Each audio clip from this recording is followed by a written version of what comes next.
আসসালামু আলাইকুম। সুপ্রিয় নিবন্ধন পরীক্ষার্থী ভাই ও বোনেরা, আশা করি আপনারা ভালো আছেন। যারা রিটেন পরীক্ষায় পাশ করেছে তাদের ভাইবা সম্পর্কে কিছু গুরুত্বপূর্ণ টিপস আজকে শেয়ার করা হবে। যাদের ভাইবা এখনই হয়নি তারা চাইলে এই ভিডিওটি থেকে কিছুটা হলেও উপকৃত হতে পারেন। চলুন আমরা দেখে নেই। আর যারা 19তম পরীক্ষা দিতে চাচ্ছেন, তারা প্রিলিমিনারি যাদের প্রবলেম রয়েছে তারা আমাদের কাছ থেকে 80টিরও বেশি মডেল রয়েছে 150 টাকা দিয়ে নিতে পারবেন। আমরা পিডিএফ ফাইল হোয়াটসঅ্যাপে দেবো।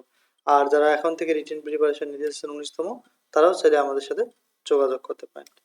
আর 18তম ভাইবা অলরেডি আমাদের কাছে অনেক সাজেশন নিয়েছে এবং আমরা জানি এখান থেকে আপনারা একটু হলেও হেল্পফুল হবে বলে মনে করা হচ্ছে। তাই যাদের ভাইবা সাজেশন লাগবে তারা আমাদের এই হোয়াটসঅ্যাপ নাম্বারে যোগাযোগ করবে। চলুন আমরা আসলে ভাইবা সম্পর্কে কিছু গুরুত্বপূর্ণ টিপস শেয়ার করব। যদিও বলা হয় যে ভাইবা মানে হচ্ছে আনলিমিটেড, যেখানে পড়ানোর কিছু থাকে না, অর্থাৎ এতদিন আপনারা যা করেছেন যা পড়েছেন তাই হচ্ছে আপনাদের ভাইবা। তাই অযথা টেনশন নেবেন না, আপনাদের নিজ সাবজেক্ট অনুযায়ী পড়ুন, ইনশাল্লাহ ওখান থেকে আপনারা কমন পাবেন। রিটেনে যেমন প্রিপারেশন নিয়েছিলেন ভাইবা তো ঠিক সেভাবে প্রিপারেশন নেবেন। যেহেতু এবার একটু বেশি রিটেনে পাস করেছে তাই ভাইবাতে ফেলের সম্ভাবনা রয়েছে। তাই এখন থেকে আপনারা প্রিপারেশন নিন যাদের পরীক্ষার ডেট হয়নি, কারণ ভাইবাটা খুবই গুরুত্বপূর্ণ। ভাইবা রুমে যাওয়ার সময় সর্বপ্রথম কাজ হলো আপনার কাগজগুলো ভালোভাবে সাথে নেয়া, এরপর সালাম দিয়ে রুমে প্রবেশ করা।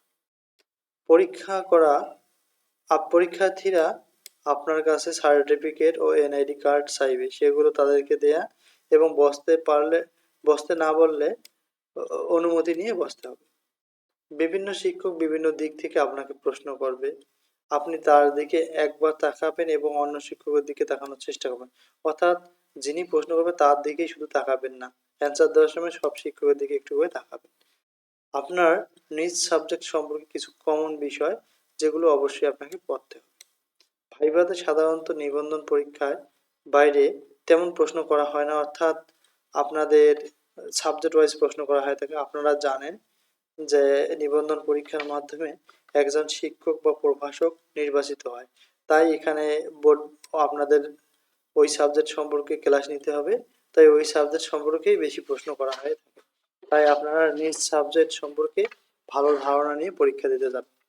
দু একটি প্রশ্নের উত্তর না পারলে হতাশ হবেন না, পরবর্তীতে আপনাকে আরো সহজ প্রশ্ন করা হবে। রিটেন পরীক্ষাই হচ্ছে আসল পরীক্ষা নিবন্ধনের ক্ষেত্রে। তাই যারা রিটেন পাস করেছেন ভাইবা পরীক্ষা কনফিডেন্সের সাথে দেওয়ার চেষ্টা করবেন। এমনও হয়েছে যে কোনো প্রশ্নের উত্তর পারেনি, তারপরেও কিন্তু ভাইভাতে পাস করেছে। তাই অযথা টেনশন নেবেন না, নিজের মনকে স্থির রেখে সুন্দরভাবে পরীক্ষা দিতে যাবেন।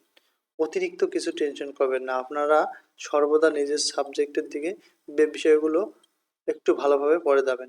পাশাপাশি রিটেন কোশ্চেনটি সম্পূর্ণ পড়তে হবে, তাহলে আশা রাখতে পারেন আপনার ভাইবা রেজাল্ট আসবে। 20 মার্কের মধ্যে 12 নম্বরে হচ্ছে আপনাদের সার্টিফিকেটে। এখানে সবাই পাস করে, যে 12-র মধ্যে 12 পায়, কেউ 10 পায়, কেউ 11 পায়, এরকম।